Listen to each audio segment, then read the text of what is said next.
And we start a new series of interviews here on the channel. I know the founder of the Sewing Lover School for some years now, ever since I attended one of her sewing classes for beginners. And back then I really admire her commitment to building this school, but also her teaching skills in transferring this knowledge to other individuals. Since then, a lot of new things happen with her school, and she really managed to build something really special. She's offering now both online and face-to-face sewing classes, but also repair workshops, and also a lot of inspiration to actually make our clothes last more.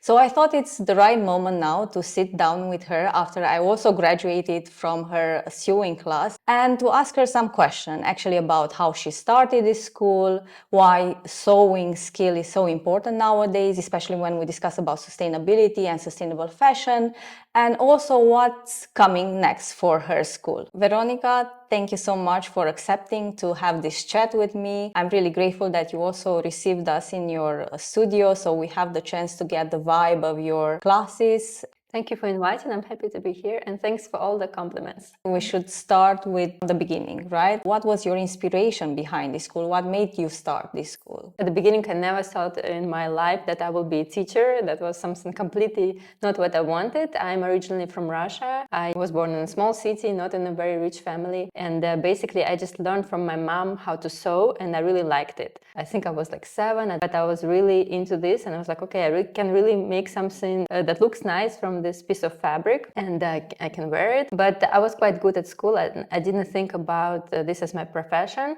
because I didn't want to be a fashion designer, and as a tailor in Russia, it's not a high-level job, so you don't make a lot of money. So I studied architecture and civil engineering in Russia, and when I finished this, I realized that as work, I don't really like it. Life happened that way that I moved to the Netherlands, and I was like, okay, this is my chance to basically try something new. And I started to make tailor-made things for people first. That was a bit hard to develop because people prefer to buy cheaper clothes than tailor-made things. And then I was like, okay, what else can I do? Maybe I can use the same skill, the sewing skill, and try to teach.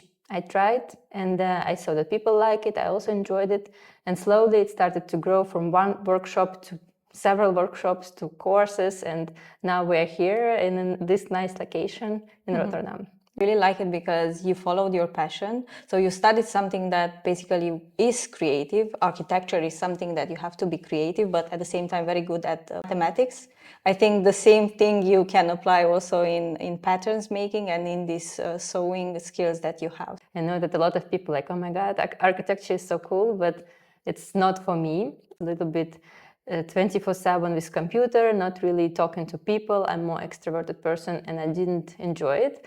So many people say that they would like to sew or they would like to repair their clothes, and we know from the research that has been conducted that actually this is not the reality. And I'm curious, what are your findings? What do you do to convince people to go for the sewing classes or to stick to it after they followed one of your classes? So what people say that they really like the tryout lessons. So only 2 hours for complete beginners, and we learn how to make a shopper bag.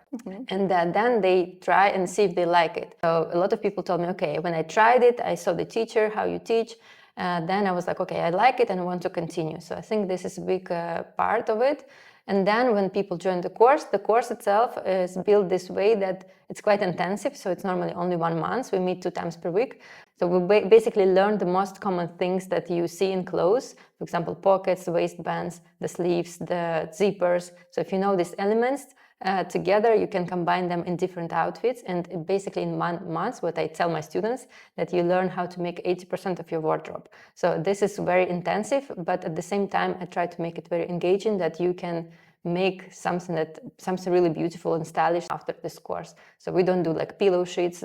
We skip it. We go directly to making something that you can wear. So basically the method and the process that you design this course is something that attracts people to come again or to join the courses, and the fact that they already can make from scratch a bag and then they can go shopping with it, it already shows them that they can immediately have something that they created, right? Yes, That's what you I are think saying. for me personally, when I sew myself and I like it a lot, I really enjoy the feeling that you make from fabric, from flat fabric, something that you can wear, and this feeling of, that you have this result. So I try to, in my courses and lessons, try to give this feeling that you don't have to spend years on learning, you can get this result quite fast if you know what to do. So this is what I try to do also with the education in sewing. Okay. But I guess there are also some challenges, right? People don't have the time. People are used to buy from fast fashion. People prefer, instead of repairing or spending some hours sewing, they prefer to go and shop. So what are the challenges that your students share with you? Maybe they join one class and then they didn't stick to sewing. I think a lot of people are busy. This is completely normal. I'm also very busy. I think you too. So, of course, with work, with children, not always you can find time for that. That's understandable. I think this is number one thing. For people who found time and joined the courses, very often what they say that they take a break after the course because it's quite intensive, and then they're afraid to start again, or they forgot something. So it's with sewing is the same like languages. You need to practice, otherwise you lose it a little bit. Yes. So I tell people after the course, try to, even after tryout lesson, the first lesson, if you have a sewing machine, try to do something at home. And sometimes people tell me after the course that I'm a little bit scared to do things on my own without your help, because here we do everything with the teacher, and then they feel like, okay, I will make a mistake. So this fear of mistakes, I think everyone has it a little bit. And we also recently started a sewing cafe for people who finished the courses, so they can come and work on their project, and the teacher will be next to you to help you with your dress or what you're making. Okay, that's really interesting. So they can, after the course, they can join here in this space. Yeah. And you will be supervising them and helping them with advice. That's true. That's really a good service. Well, you already explained about the classes that you have, and I also experienced the sewing classes. But alongside this, you also started with the repair workshop. So was this something that was related to sustainability, or was this something that you just built along the way? Normally lessons are 2 times per week, 4 hours every lesson. So people would just give me a lot of feedback, what they like, what they don't like. And then they would tell me, okay, it would be really nice to learn how to fix my pants or something else. And I could hear it several times, and I was like, okay, we should try to make the repair course. And that's normally how we do it. The most popular is the one that you joined, where you learn how to make from scratch your clothes. But the repair course is now second popular one. Yeah. Now I have another question about fabrics, actually.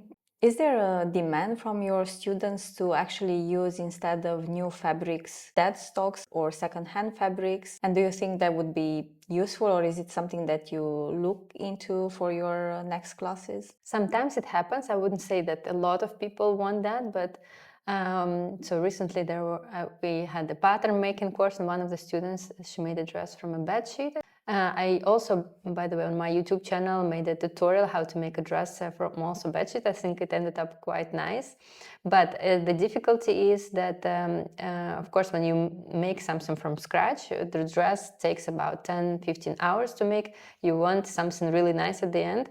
So with the leftover fabric, normally it's not a big choice. And if we would know where we can find like a store where it's many different choices, then it would be helpful. But normally it's like 5 different options, and if you go to the normal store with new fabric, then you have much more. So it's not very common, but I think it's a good idea. Yeah, I think that's one of the common issues actually with sustainability, the choice. People complain that they don't have enough choice. Do you think that social media or online communities actually have an influence in this sense? Because we know there are a lot of fashion influencers, obviously, that speak about fast fashion. But do you think the same social media and online communities can also help people be more aware about the fact that they can also repair their clothes? They can join a class of repairs like you have. Do you use this type of tools, and how do you use them? Yes, I think social media is a huge part of that, of course. Starting from documentaries about sustainability and how fast fashion works and how it's affecting our world, right? I think we gain a lot of knowledge from YouTube and all the Instagram. This is one thing. And the other thing that personally the school here we get students through social media. We post some tutorials that you can follow, and later we try to invite people to come to sewing lessons and learn, and we'll use a lot of advertisement to get new people. So basically this is our main source to get students and then teach them how to sew, which is quite good skill, you know, to avoid buying a lot of things. And I think the fact that now you can buy patterns online, and then immediately when you buy a pattern online, you also get a video attached to it on how to make a garment. That's also helpful. Obviously, nothing compares to a face-to-face class. I know I followed the online as well, but face-to-face was much more engaging and much more useful for me because I could come to you and ask a question about something that was too complex. Do it by myself. So if you were to launch a bigger awareness campaign, maybe locally here in Rotterdam or in other cities in the Netherlands, what would that be about? So I would like to create like a sewing community in Rotterdam, maybe in other cities in the future, who knows. We want to make more like free events. So for example, about months ago, we had a movie evening where people could come and watch a movie for free about fashion designers. It was a lot of fun. And we tried to repeat it again. And also like just events where you can join and like meet people, make friends. A lot of people, by the way, say that they recently maybe moved to Rotterdam and they're looking for friends. And that helps them also become friends, this community. So I would like to create more like maybe cheaper events or free events where you can come and join and sew something, have fun, meet people. Then build everything around an international community that is always looking for new hobbies, mainly about making sewing hot again or something like that. Yeah, that's right. Yeah. And my last question to you, Veronica, is do you have any new projects? What's new and exciting coming for your school? Yeah, so we have actually a lot of new courses coming.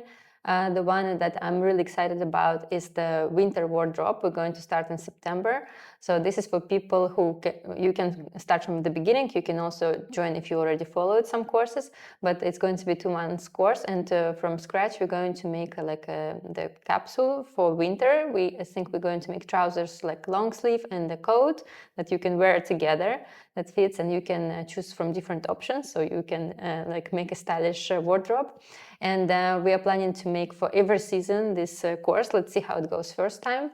We also recently started with sewing cafe, so people can ask for help with their projects. And so we're also thinking to start not like a sewing cafe, it's a similar thing, but for people who are not ready to join very intensive course, but want to learn a little bit, quite slow. So I think it will be lessons once a week for like 2 hours, quite short, but every time you learn technique, how to make a pocket, how to make a buttonhole, how to make elastic waistband.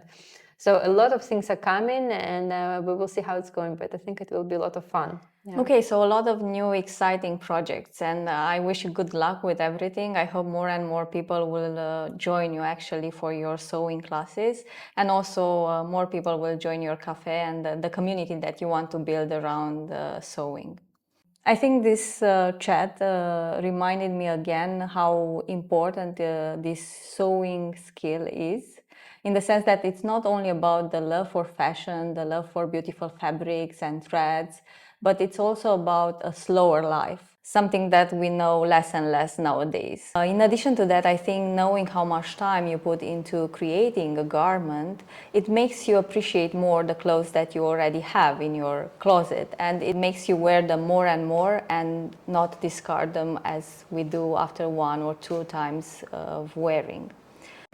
I hope you are enjoying this new series of interviews here on the channel. Subscribe if you want to see more, but also don't forget to watch this playlist of upcycle projects that I did either with the support of Veronica during the classes or by myself, obviously using the knowledge that I gained during her sewing classes.